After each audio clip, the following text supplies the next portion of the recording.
ডিম্পু, তুমি যিটো কমেণ্ট দিলা থাম্বনেইলত তাই বুলি, এতিয়া সকলোৰ মুখতে আপাৰ আছাম লোৱাৰ আছাম এইটো কথা ওলাইছে যে লোৱাৰ আছামৰ মানুহে কথা ক'ব নাজানে, সম্বোধন কৰিব নাজানে। গতিকে ময়ো লোৱাৰ আছামৰ হয়, কিন্তু মইতো সম্বোধন কৰিব জানো।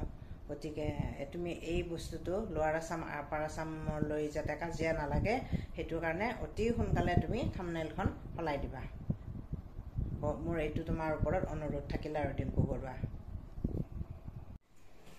Good morning friends. মই আজি ডিম্পু বৰুৱাই যে 4 মাহ আগতে সুনিতা উইলিয়ামছ ডাঙৰীয়ানী, আমাৰ মোতকৈয়ে ডাঙৰ হ'ব তেখেতে, তেওঁক কি বুলি কৈছিলে, কি হ'ব তাইৰ এতিয়া, এইটো মানে থাম্বনেইলখনত এই বস্তুটো সি দি দিলে থাম্বনেইলখনত।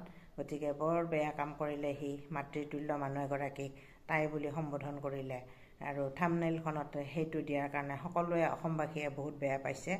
আৰু হিন্দীভাষীয়ে বাৰু নাজানে তাই অসমীয়াত কি লিখিছে, তাইয়ে লিখিছে নে কিয়ে লিখিছে, কিন্তু কোনোবাই যদি বনায়ো দিছে থাম্বনেইলখন, সি সলনি কৰিব লাগিছিল। গতিকে ডিম্পু, মই তোমাক কৈছোঁ যে মই তোমাৰ মাতৃতুল্য মানুহ।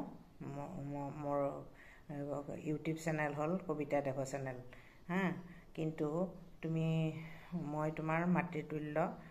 গতিকে মই মোতকৈ সুনিতা উইলিয়ামছ ডাঙৰীয়ানী বয়সত ডাঙৰ, জন্ম হিচাপে।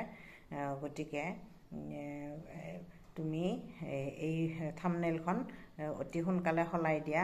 সকলোৱে তোমাক বেয়া পাইছে, মনৰ পৰা কমেণ্ট দি আছে সকলোৱে। ময়ো বেয়া পাইছোঁ সেই বিষয়ত, কাৰণ তুমি এইটো দিব নালাগিছিল, তাই বুলি থাম্বনেইলখন দিব নালাগিছিল। বাকী তোমাৰ একো ভুল হোৱা নাই, তুমি ভাল জানকাৰীয়ে দি আছা, ইনফৰমেশ্যনবিলাক। তোমাৰ ভিডিঅ' আমি সকলোৱে চাওঁ, সদায় চাওঁ আমি তোমাৰ ভিডিঅ'ত। আমি শিক্ষামূলক কিছুমান কথা চাবলৈ পাওঁ, দেখিবলৈ পাওঁ। তুমি বহুত কষ্ট কৰি যোৱা সেইবিলাক জেগাত গৈ দেখুওৱা। আৰু এজন আছিলে, সিও দেখুৱাই। কিন্তু এই থাম্বনেইলখন তুমি অতি সোনকালে সলাই দিয়া।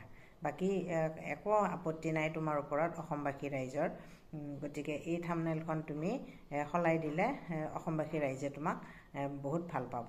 গতিকে আজিলৈ ভিডিঅ'টো ইমানেই।